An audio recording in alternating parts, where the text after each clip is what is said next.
ನಮಸ್ಕಾರ ಸ್ನೇಹಿತರೆ, ನಮ್ಮ ಅಶ್ವಿನಿ ಯೂಟ್ಯೂಬ್ ಚಾನಲ್ಗೆ ನಿಮ್ಮೆಲ್ಲರಿಗೂ ಹೃತ್ಪೂರ್ವಕ ಸ್ವಾಗತ.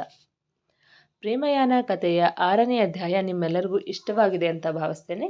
ಹಾಗಿದ್ರೆ ಬನ್ನಿ ಸ್ನೇಹಿತರೆ, ಅಧ್ಯಾಯ 7 ಶುರು ಮಾಡೋಣ. ಭರಣಿಯ ರೂಮಲ್ಲಿ ಆಗುತ್ತಿದ್ದ ಶಬ್ದಕ್ಕೆ ಶಾಂತಮ್ಮ ಮತ್ತು ಜಿತೇಂದ್ರ ಇಬ್ಬರು ಮುಖ ನೋಡಿಕೊಂಡರು. ಏನೋ ಜಿತು, ಇದು ಏನೋ ಆಗಬಾರದ್ದೇ ಆಗಿದೆ ಅನ್ನಿಸ್ತಿದೆ. ನೀನು ಮೇಡಮ್ ಜೊತೆನೇ ಇರೋದು ಬಿಟ್ಟು ಎಲ್ಲಿಗೆ ಹೋಗಿದ್ದೆ ಎಂದು ಆತಂಕದಿಂದ ಕೇಳಿದರು. ಅಮ್ಮ, ನಾನು ಕಾಲೇಜ್ ಹೊರಗಡೆ ಇದ್ದೆ ಎಂದಾಗ, ಅಲ್ವೋ ಮೇಡಮ್ ಜೊತೆ ಇರೋದು ಬಿಟ್ಟು ಆಚೆ ಯಾಕೆ ನಿಂತಿದ್ದೆ ಎಂದು ಕೇಳಲು, ಮೇಡಮ್ಮೇ ಹೇಳಿದರು ಅಮ್ಮ, ಕಾಲೇಜ್ ಒಳಗಡೆ ಬರ್ಕೂಡ್ದು ಅಂತ ಎಂದಾಗ, ಯಜಮಾನರಿಗೆ ನೀನು ಮೇಡಮ್ ಜೊತೆ ಇರಲಿಲ್ಲ ಅಂದರೆ ಅವ್ರು ಸುಮ್ಮನಿರ್ತಾರೇನೋ ಎಂದು ಕೇಳಿದರು ಮತ್ತೆ ಆತಂಕದಿಂದ. ಅಮ್ಮ, ನಾನೇನು ಮಾಡೋದಕ್ಕಾಗತ್ತೆ, ಅವರೇ ಬೇಡ ಅಂತ ಹೇಳಿದ ಮೇಲೆ ಎನ್ನಲು, ಸರಿ ಬಿಡು, ಯಾಕೆ ಏನಾಯಿತು ಅಂತ ಮೊದಲು ತಿಳ್ಕೊ ಎಂದಿದ್ದೆ ತಡ, ಸರಿ ಅಮ್ಮ ಎಂದು ಕೋಲೆ ಬಸವನ ಹಾಗೆ ತಲೆ ಆಡಿಸಿದ್ದ ಜಿತೇಂದ್ರ. ಭರತ್ ಮತ್ತು ಚರಣ್ ಇಬ್ಬರು ಗಾಯತ್ರಿ ನರ್ಸಿಂಗ್ ಹೋಮ್ಗೆ ಬಂದರು. ಪ್ರಶಾಂತ್ನ ವಾರ್ಡ್ಗೆ ಶಿಫ್ಟ್ ಮಾಡಿದ್ರು. ತಲೆಗೆ ಮೈಗೆ ಬ್ಯಾಂಡೇಜ್ ಸುತ್ತಿದ್ದರು. ಮುಖಕ್ಕೆ ಆಕ್ಸಿಜನ್ ಮಾಸ್ಕ್, ಕೈಗೆ ಡ್ರಿಪ್ಸ್ ಹಾಕಿದ್ದರು. ಉಸಿರಾಡೋ ಜೀವಂತ ಶವದಂತೆ ಮಲಗಿದ್ದನು. ಅವನನ್ನು ನೋಡಿ ಭರತ್ಗೆ ತುಂಬಾನೇ ಸಂಕಟವಾಯಿತು. ಡಾಕ್ಟರ್ ಪ್ರಶಾಂತ್ನ ಚೆಕ್ ಮಾಡಲು ಬಂದಿದ್ದರು. ಹೆಲೋ ಡಾಕ್ಟರ್ ಎಂದ ಭರತ್ಗೆ, ಹೆಲೋ ಭರತ್. ಡಾಕ್ಟರ್, ಈಗ ಪ್ರಶಾಂತ್ ಕಂಡೀಷನ್ ಹೇಗಿದೆ ಎಂದು ಕೇಳಲು, ಜೀವಕ್ಕೇನು ಅಪಾಯ ಇಲ್ಲ, he is out of danger, ಇನ್ನೇನು ಪ್ರಜ್ಞೆ ಬರಬಹುದು ಎಂದು ಪ್ರಶಾಂತ್ನ ಚೆಕ್ ಮಾಡಿ ನರ್ಸ್ಗೆ ಯಾವ ಸಮಯದಲ್ಲಿ ಯಾವ ಔಷಧಿ ಕೊಡಬೇಕು ಎಂದು ಹೇಳಿದರು. ಡಾಕ್ಟರ್, ಅವ್ನು ಗುಣ ಆಗೋದಕ್ಕೆ ಎಷ್ಟು ದಿನ ಬೇಕಾಗಬಹುದು ಎಂದು ಕೇಳಲು, ಮಿನಿಮಮ್ 15 ಡೇಸ್ ಆದರೂ ಬೆಡ್ ರೆಸ್ಟ್ ಮಾಡಲೇಬೇಕು.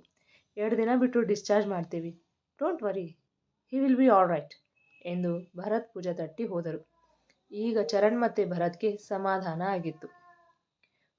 ಪ್ರಶಾಂತ್ಗೆ ಈಗ ನಿಧಾನವಾಗಿ ಪ್ರಜ್ಞೆ ಬಂತು. ಅವನು ಕೈಕಾಲು ಎಳೆದುಕೊಳ್ಳಲು ನೋಡುತ್ತಿದ್ದ.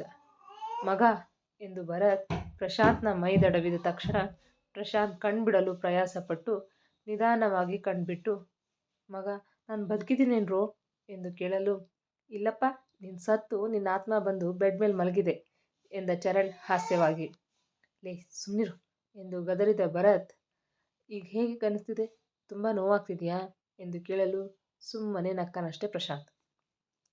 ಮಗ, ಇವತ್ತು ಬೆಳಗ್ಗೆ ಏನಾಯಿತು ಗೊತ್ತಾ ಎಂದು ಚರಣ್ ಬೆಳಗ್ಗೆ ನಡೆದ ಘಟನೆಯನ್ನು ಹೇಳುವವನ ಕೈ ಹಿಡಿದು ಕಣ್ಣಲ್ಲೇ ಬೇಡ ಎನ್ನುವಂತೆ ಸನ್ನೆ ಮಾಡಿದ ಭರತ್.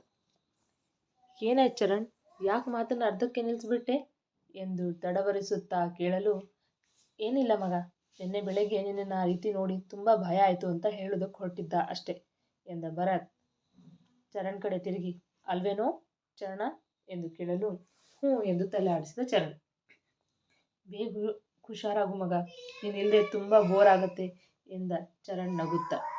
ತಕ್ಷಣ ಭರತ್, ನಾನು ಡಾಕ್ಟರ್ನ ಕೇಳ್ಕೊಂಡು ಬರ್ತೀನಿ, ನಿಂಗೆ ತಿನ್ನೋದಕ್ಕೆ ಏನು ಕೊಡಬೇಕು ಅಂತ ಎಂದು ವಾರ್ಡ್ನಿಂದ ಆಚೆ ನಡೆದ ಭರತ್ ಆಚೆ ಹೋಗುತ್ತಿದ್ದಂತೆ, ಚರಣ್ ಹೇಳೋ, ಆಗಲೇ ಏನೋ ಹೇಳ್ತಿದ್ಯಲ್ಲ ಎಂದು ಪ್ರಶಾಂತ್ ಕೇಳಲು, ಏನಿಲ್ಲ ಮಗ, ಭರತ್ ಹೇಳಿದ್ನಲ್ಲ ಅದೇ ವಿಷಯನೇ ಹೇಳಬೇಕಂತಿದ್ದು ಎಂದು ಆ ಮಾತಿಗೆ ವಿರಾಮವಿಟ್ಟ. ಭರತ್ ಡಾಕ್ಟರ್ನ ವಿಚಾರಿಸಿಕೊಂಡು ವಾರ್ಡ್ಗೆ ಬಂದ. ಮಗ, ನಾನು ನಿನಗೊಂದು ಮಾತು ಹೇಳಬೇಕು ಎಂದ ಪ್ರಶಾಂತ್ ಮಾತಿಗೆ, ಏನು ಹೇಳು ಮಗ ಎಂದ ಭರತ್. ನೋಡು, ನನಗೆ ಗೊತ್ತು ನಿನಗೆ ಆ ಭರಣಿ ಮೇಲೆ ತುಂಬ ಕೋಪ ಬಂದಿದೆ ಅಂತ, ಆದರೆ ನಾನು ಕೂಡ ಹಾಗೆ ಮಾತಾಡಬಾರ್ದಿತ್ತು ಅಲ್ವಾ. ಎಷ್ಟೇ ಆಗಲಿ ಅವರು ಶ್ರೀಮಂತರು, ದುಡ್ಡಿದೆ, ಅವರದ್ರಿಂದ ಏನು ಬೇಕಾದರೂ ಕೊಂಡ್ಕೊಳ್ತಾರೆ, ನಮ್ಗೆ ಯಾಕೆ ಬೇಕು ಅಂತ. ಸುಮ್ಮನಿದ್ದಿದ್ರೆ ಈ ರೀತಿ ಆಗ್ತಿರ್ಲಿಲ್ಲ. ಪ್ಲೀಸ್, ನೀವು ಅವಳ ತಂಟೆಗೆ ಹೋಗಬೇಡಿ, ನನ್ನಿಂದಾಗಿ ನೀವು ತೊಂದರೆಗೊಳಗಾಗೋದು ನನಗಿಷ್ಟ ಇಲ್ಲ ಎಂದಾಗ ಅವನ ಸಮಾಧಾನಕ್ಕೆ, ಸರಿ ಮಗ ಎಂದ ಭರತ್. ಡಾಕ್ಟರ್ ನಿಂಗೆ 1 ವಾರ ಗಂಜಿ ಕೊಡಿ ಎಂದಿದ್ದಾರೆ ಎಂದು ಹೇಳಿ, ಚರಣ್ ನೀನು ಇಲ್ಲೇ ಇರು, ನಾನು ಕ್ಯಾಂಟೀನ್ಗೆ ಹೋಗಿ ಗಂಜಿ ತರ್ತೀನಿ ಎಂದು ಹೋದ ಭರತ್. ರುಕ್ಮಿಣಿ ಭರಣಿ ಮ್ಯಾನ್ಷನ್ ಹತ್ತಿರ ಇಳಿದು ಆಟೋದವನಿಗೆ ದುಡ್ಡು ಕೊಟ್ಟು ಓಡುವ ನಡಿಗೆಯಲ್ಲಿ ಒಳಗಡೆ ಹೋದಳು.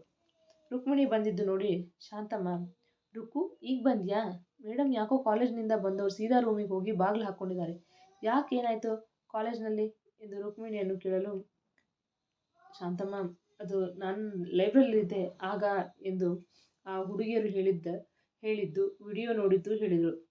ಅಯ್ಯೋ ದೇವ್ರೆ, ಹೀಗೆಲ್ಲ ಆಯ್ತಾ, ಇದೆಲ್ಲ ಯಜಮಾನ್ರಿಗೆ ಗೊತ್ತಾದರೆ ನನ್ನ ಮಗನಂತೂ ಸುಮ್ಮನೆ ಬಿಡಲ್ಲ ಎಂದು ಭಯಬಿದ್ದರು.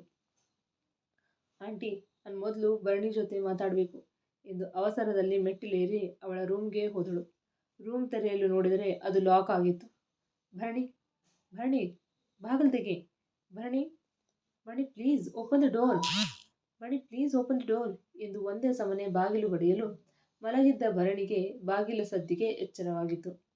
ಭರಣಿ, ಭರಣಿ ಬಾಗಲ್ ತೆಗಿ ಎನ್ನುವ ಮಾತು ಮತ್ತೆ ಕಿವಿ ಮೇಲೆ ಬೀಳುತ್ತಿದ್ದ ಹಾಗೆ ಭರಣಿ ಎದ್ದು ಬಾಗಿಲು ತೆರೆಯಲು ಹೋಗುವಾಗ ಗಂಟೆಗಳ ಹಿಂದೆ ತಾನೇ ಒಡೆದು ಚೂರು ಮಾಡಿದ ಕನ್ನಡಿಯ ಗಾಜಿನ ಚೂರು ಚುಚ್ಚಿದ ರಭಸಕ್ಕೆ ಅವಳ ಕಾಲಿನಲ್ಲಿ ರಕ್ತ ಒಸರಿತು. ಆದ ನೋವಿಗೆ ಮುಖ ಕಿವಿಸಿ ಅಮ್ಮ ಎಂದು ಕಿರುಚಿದಳು. ಭರಣಿಯೇ ನೋವಿನ ಧ್ವನಿ ಕೇಳುತ್ತಿದ್ದ ಹಾಗೆ ರುಕ್ಮಿಣಿಗೆ ಗಾಬರಿಯಾಗಿ ಮತ್ತಷ್ಟು ಜೋರಾಗಿ ಬಾಗಿಲು ಬಡಿಯಲು ಶುರು ಮಾಡಿದಳು. ಭರಣಿ ಅತಿ ಪ್ರಯಾಸದಿಂದ ಗಾಜಿನ ಚೂರನ್ನು ಕಿತ್ತೆಸೆದು ಕುಂಟುತ್ತಾ ಹೋಗಿ ಬಾಗಿಲು ತೆರೆದಳು. ಎದುರಿಗೆ ರುಕ್ಮಿಣಿಯನ್ನು ನೋಡುತ್ತಿದ್ದಂತೆ ದುಃಖ ಉಮ್ಮಳಿಸಿ ಬಂದು ಅವಳನ್ನು ಗಟ್ಟಿಯಾಗಿ ತಬ್ಬಿ ಬಿಕ್ಕತೊಡಗಿದಳು. ಭರಣಿ ಪ್ಲೀಸ್ ಡೋಂಟ್ ಕ್ರೈ ಎಂದು ಅವಳ ಬೆನ್ನು ಸವರುತ್ತಿದ್ದಳು ರುಕ್ಮಿಣಿ. ನಡಿ ಮೊದಲು ಎಂದು ರೂಮ್ ಒಳಗಡೆ ಕಾಲಿಡುತ್ತಿದ್ದಂತೆ ರೂಮ್ ಅವಸ್ಥೆ ಕಂಡು ದಂಗಾಗಿ ಹೋದಳು. ಜೊತೆಗೆ ಭರಣಿ ಕಾಲಿಟ್ಟು ಬಂದ ಕಡೆಯಲ್ಲೆಲ್ಲ ಅವಳ ರಕ್ತ ಬಿದ್ದಿತ್ತು. ಭರಣಿ ಏನಿದು, ಏನ್ ಮಾಡ್ಕೊಂಡೆ ಎಂದು ಗಾಬರಿಯಿಂದ ಅವಳ ಮೈದಡವಿ ನೋಡುತ್ತಿರಲು ರುಕ್ಕು ಎಂದು ಚಿಕ್ಕ ಮಕ್ಕಳ ಹಾಗೆ ಮೂತಿ ಉಬ್ಬಿಸಿ ಅಳುತ್ತಾ ತನ್ನ ಕಾಲಿನ ಕಡೆ ತೋರಿಸಿದಳು. ಅಯ್ಯೋ ದೇವ್ರೆ, ಇದು ಹೇಗಾಯ್ತು ಎಂದು ಕೇಳಿದಾಗ ಭರಣಿ ಕನ್ನಡಿ ಕಡೆ ಕೈ ಮಾಡಿ ತೋರಿಸಿದಳು. ಓ ಗಾಡ್ ಎಂದು ಹಣೆ ಚಚ್ಚಿಕೊಂಡು ಭರಣಿಯನ್ನು ಬೆಡ್ ಮೇಲೆ ಕೂರಿಸಿ ಬೆಡ್ ಲ್ಯಾಂಪ್ ಟೇಬಲ್ ಡ್ರಾ ತೆಗೆದು ಅದರಲ್ಲಿದ್ದ ಫಸ್ಟ್ ಏಡ್ ಬಾಕ್ಸ್ ತಂದು ಡೆಟಾಲ್ ಹಾಕಿ ಕಾಟನ್ನಿಂದ ಗಾಯವನ್ನು ಸ್ವಚ್ಛ ಮಾಡಿ ಅದಕ್ಕೆ ಮುಲಾಮು ಹಚ್ಚಿ ಬ್ಯಾಂಡೇಜ್ ಹಾಕಿದಳು. ಭರಣಿ ಮಾತ್ರ ಬಿಕ್ಕುತ್ತಲೇ ಇದ್ದಳು. ಶಾಂತ ಆಂಟಿ, ಒಂದು ಗ್ಲಾಸ್ ನೀರು ತಗೊಂಡು ಬನ್ನಿ ಎಂದು ಕೂಗಿದಳು ರುಕ್ಮಿಣಿ ರೂಮಿನಿಂದ. ಶಾಂತಮ್ಮ ನೀರು ತಂದು ಕೊಟ್ಟ ಮೇಲೆ ಅವರಿಗೆ ರೂಮ್ ಕ್ಲೀನ್ ಮಾಡಲು ಹೇಳಿದಳು. ಭರಣಿಗೆ ತಾನೇ ನೀರು ಕುಡಿಸಿ ಅವಳ ಬೆನ್ನು ನೇವರಿಸಿ ಅವಳಿಗೆ ಸಮಾಧಾನವಾಗುವವರೆಗೂ ಅತ್ತು ಮನಸ್ಸು ಹಗುರವಾಗಲೆಂದು ಸುಮ್ಮನೆ ಅವಳಿಗೆ ತನ್ನ ಭುಜದ ಆಸರೆ ಕೊಟ್ಟಳು. ಶಾಂತಮ್ಮ ರೂಮ್ ಸ್ವಚ್ಛ ಮಾಡಿ ಕೆಳಗಡೆ ಹೋಗುತ್ತಿದ್ದ ಹಾಗೆ ಭರಣಿ ಎನ್ನುತ್ತಿದ್ದ ಹಾಗೆ ಮತ್ತೆ ಅವಳ ದುಃಖದ ಕಟ್ಟೆ ಒಡೆದಿತ್ತು. ರುಕ್ಕುನ ತಬ್ಬಿ ಚಿಕ್ಕ ಮಗುವಿನ ಹಾಗೆ ಮತ್ತೆ ಬಿಕ್ಕಿ ಬಿಕ್ಕಿ ಅತ್ತಳು. ಅಳ್ಬೇಡ ಭರಣಿ, ನನಗೆಲ್ಲ ವಿಷಯ ಗೊತ್ತಾಯ್ತು. ನಾನು ಕರೆದಾಗಲೇ ನನ್ನ ಜೊತೆ ಬಂದಿದ್ದಿದ್ರೆ ಇವತ್ತು ಹೀಗಾಗ್ತಿರ್ಲಿಲ್ಲ. ನೋಡು, ಆಗಿದ್ದಾಯ್ತು, ಇದನ್ನು ಇಲ್ಲಿಗೆ ಬಿಟ್ಬಿಡು. ಇನ್ಮೇಲಾದರೂ ನೀನು ನಿನ್ನ ಪಾಡಿಗಿರು ಎಂದರೆ, ಇಲ್ಲ ರುಕ್ಕು, ನಾನು ಮಾತ್ರ ಅವನನ್ನು ಸುಮ್ಮನೆ ಬಿಡಲ್ಲ. ಇಡೀ ಕಾಲೇಜ್ ಮುಂದೆ ನನಗೆ ಈ ಭರಣಿಗೆ ಕಿಸ್ ಮಾಡ್ತಾನೆ ಅಂದರೆ ಅವ್ನಿಗೆ ಎಷ್ಟು ಧೈರ್ಯ ಇರಬೇಡ. ಅವನಿಂದಾಗಿ ನನ್ನ ಮಾನ ಮರ್ಯಾದೆ ಎಲ್ಲ ಹಾಳಾಗೋಯ್ತು. ಅವನನ್ನು ಮಾತ್ರ ಸುಮ್ಮನೆ ಬಿಡಲ್ಲ ಕಣೆ.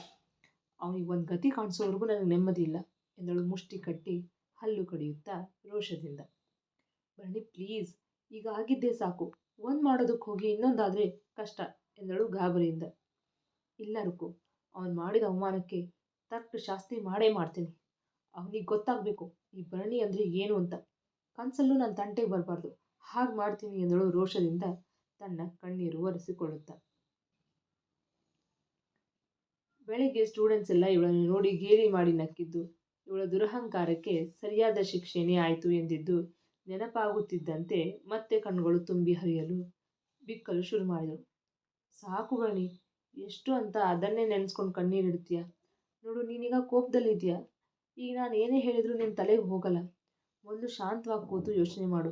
ಎಷ್ಟೇ ಆಗಲಿ ನೀನು ಹೆಣ್ಣು ಭರಣಿ. ಬಟ್ಟೆ ಮುಳ್ಳಿನ ಮೇಲೆ ಬಿದ್ದರು, ಮುಳ್ಳು ಬಟ್ಟೆ ಮೇಲೆ ಬಿದ್ದರು ಹರಿಯೋದು ಬಟ್ಟೆನೇ. ಅದಕ್ಕೆ ಹೇಳ್ತಾ ಇರೋದು, ಸಮಾಧಾನವಾಗಿ ಕೂತು ನಾನು ಹೇಳಿದ ಮಾತುಗಳನ್ನು ಒಂದು ಸಾರಿ ಯೋಚಿಸಿ ಹೆಜ್ಜೆನ ಇಡು. ಒಂದು ಹೆಜ್ಜೆ ತಪ್ಪಾಗಿಟ್ಟರು ನಿನ್ನ ಇಡೀ ಜೀವನನೇ ಹಾಳಾಗಿ ಹೋಗುತ್ತೆ ಅನ್ನೋದನ್ನು ನೆನಪಿನಲ್ಲಿಟ್ಕೊ ಎಂದು ಬುದ್ಧಿವಾದ ಹೇಳಿದಳು ರುಕ್ಮಿಣಿ.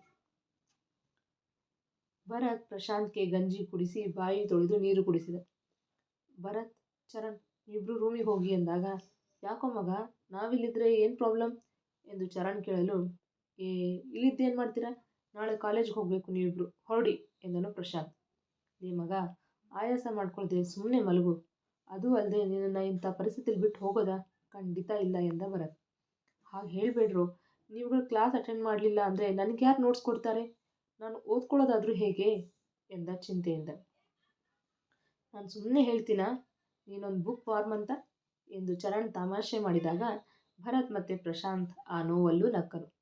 ಪ್ಲೀಸ್ ಕಣ್ರು, ರೂಮಿಗೆ ಹೋಗಿ. ಕಾಲೇಜ್ಗೆ ಹೋಗುವಾಗ ಬಂದು ಹೋಗಿ. ಆದರೆ ಈಗ ಮಾತ್ರ ರೂಮಿಗೆ ಹೋಗಿ. ಹೇಗೂ ನರ್ಸ್ ಇರ್ತಾರಲ್ವಾ, ಹಾಗೇನಾದರೂ ಎಮರ್ಜೆನ್ಸಿ ಇದ್ದರೆ ನರ್ಸ್ ಕೈಯಿಂದ ನಿಮಗೆ ಕಾಲ್ ಮಾಡಿಸ್ತೀನಿ ಎಂದವನ ಮಾತಿಗೆ, ಸರಿ ಮಗ, ನಾವು ನೈಟ್ ಹೋಗ್ತೀವಿ. ಬೆಳಗ್ಗೆ ಕಾಲೇಜ್ಗೆ ಹೋಗೋದಕ್ಕಿಂತ ಮುಂಚೆ ಬಂದು ಹೋಗ್ತೀವಿ, ಸರಿನಾ ಎಂದ ಭರತ್ ಮಾತಿಗೆ ಹೂಗುಟ್ಟಿದ. ಮುಂದುವರಿಯುವುದು. ಕೇಳಿದ್ರಲ್ಲ ಸ್ನೇಹಿತರೆ, ಪ್ರೇಮಯಾನ ಕಥೆಯ 7ನೇ ಅಧ್ಯಾಯ. ಈ ಸಂಚಿಕೆ ನಿಮಗೆ ಇಷ್ಟವಾಗಿದ್ದರೆ ಒಂದು ಲೈಕ್ ಕೊಡಿ, ನಿಮ್ಮ ಅಭಿಪ್ರಾಯವನ್ನು ಕಮೆಂಟ್ನಲ್ಲಿ ತಿಳಿಸಿ.